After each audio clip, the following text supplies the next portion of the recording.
Welcome to the They Follow from Burners podcast with your host, Raider Ragu. Please download the podcast and follow the show. Also, subscribe to our YouTube channel at Raider Ragu.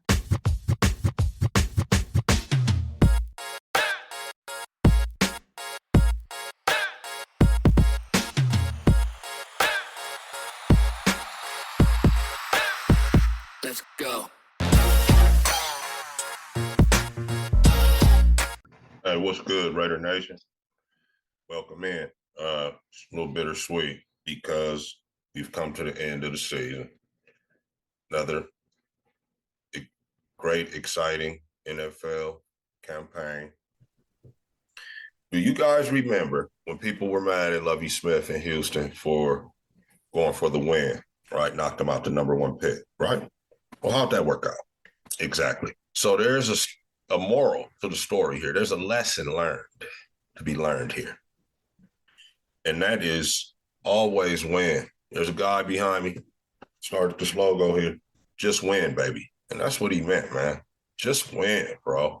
All that other bull jive that these nerds and shit be talking about now, man, is just that, bull jive. Always win. And then do your job. Scout and draft well, and the rest will take care of itself, man, I promise you. All this era of tanking and letting nerds take over with this analytics, and man, we got to get back to just playing football in some of the regards. Some of the analytical things I understand, percentages and it's a higher percentage chance of something happening versus not happening, that type of thing, doing situations in games. Yeah, I get all that. But we got to get back to just playing foot, man.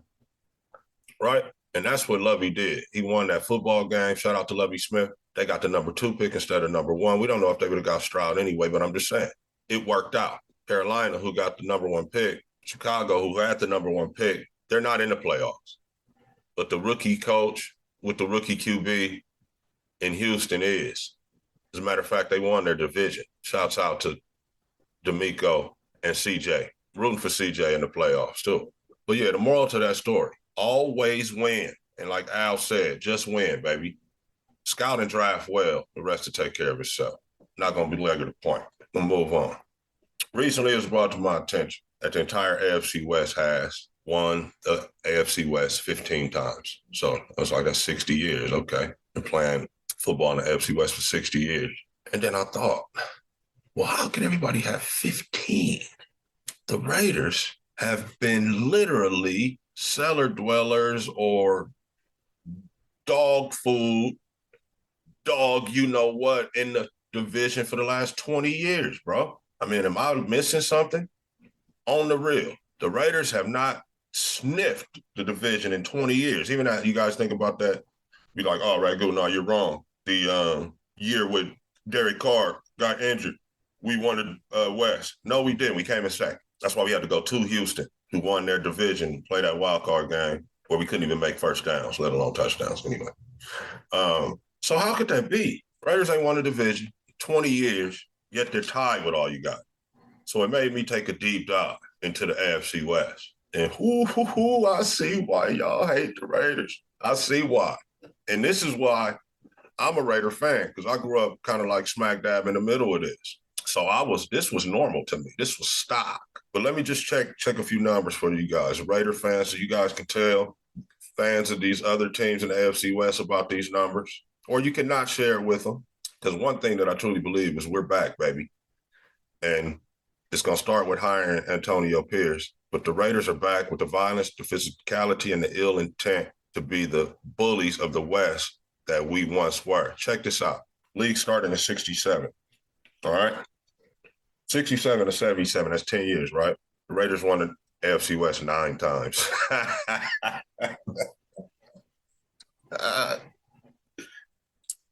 So the Raiders won out of the first 10 AFC West, man, the Raiders came in first place 9 times. Out of the first 10 years, they came in first place 9 times. So just bullying these dudes, man. Chiefs, Donkeys, Chargers, you guys were all in the league. Seattle, y'all got a couple years of getting slapped around too, but we're not even going to mention y'all. We're going to keep with these guys that's here right now. The Chiefs, the Donkeys, and the Chargers. You guys have 15 now, so you guys been eating, man. Be lucky that we let y'all eat. The Raiders won 15 of the first 35 of the AFC West, man. And that's including going from 89 to 99 and only winning one.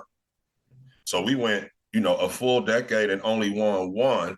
We got to the first Gruden era where we ran off those three in a row in 2000, 2001 to 2002 being under Callahan. And then since then, we ain't won nothing. We haven't won any AFC West yet. We're still tied with you guys. So the moral to that, man, I'm just saying, man, be respectful of your daddy. You understand me, the greatness of the Raiders.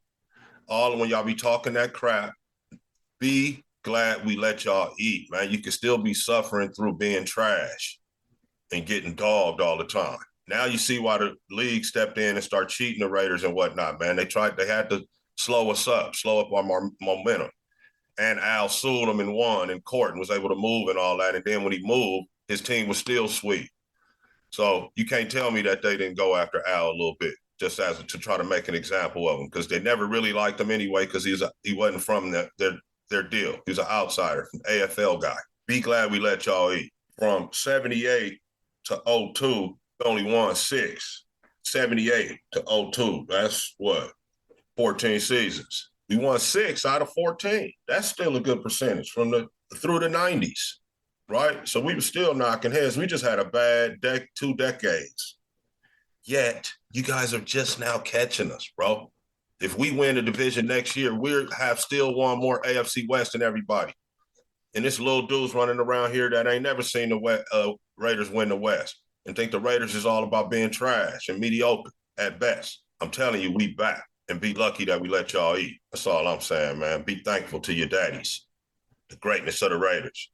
And the greatness of the Raiders is in his future. I'm not going to beleaguer the point on that. So shout out to the guys for handling their business against Denver, wrapping up a decent season.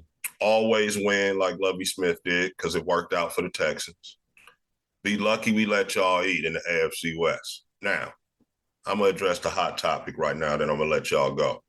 I'm not going to get all into a bunch of X and O, and we'll probably end up doing more of a dedicated kind of deep dive, in-depth deal about this whole thing. Hopefully soon, as this wraps up, we make it. Mark Davis, makes a decision here on who the coach is going to be. But at that time, we'll go all into it. But right now, I want to say it like this. All right, Harbaugh and AP. From what I understand, it is a 2-horse race. That's what I've been hearing in the media. Also, been hearing some things about the GM job of, people want to interview our people. They even heard our defensive coordinator, Patrick Graham, wants to be interviewed by the Chargers want to interview Patrick Graham.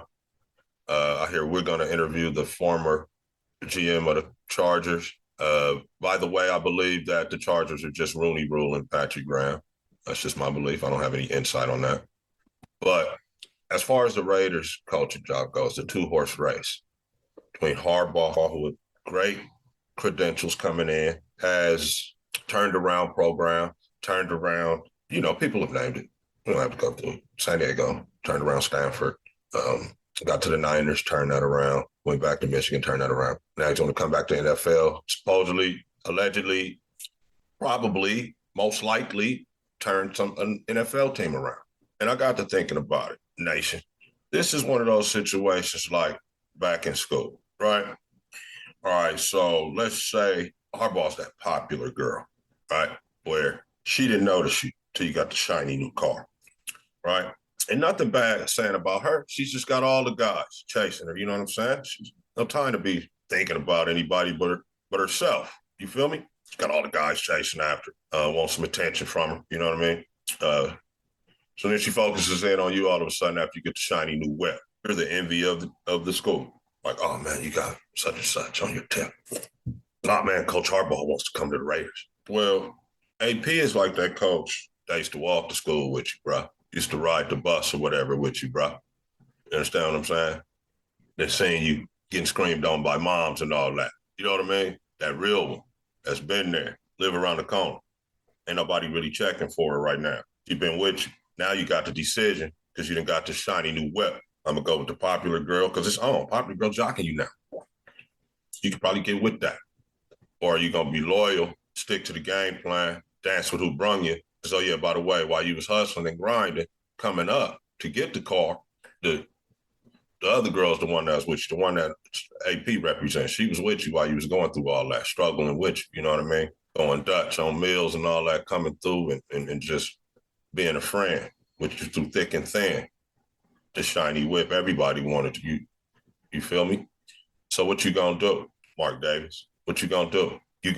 Are you gonna leave the girl that was with you that you know really likes you and not just own it for the quick thing because you're popular right now because you got the shiny whip? Or you gonna stay loyal, keep the same pace you was going, the same growth you were doing to where you got this shiny new whip and build together with your other one that stayed with you through thick and thin? Remember, the other one might be off to the next new popular thing, right? Next highest bidder, couple years after she get bored with you. All I'm saying is, Mark Davis, do the right thing, man. Be loyal. Because me, in that scenario, I'm going to stick with the girl that was with me the whole time, man, and not some chick that after I got popular. You understand me? So that's what the Raiders need to do. That's what Mark Davis needs to do with this hire. Keep in mind of that. And that's it, guys. I ain't going to hold it. We're going to talk more about this, I'm sure. Peace out. I see you on the other side. Thanks for joining me. Just win, baby. And peace.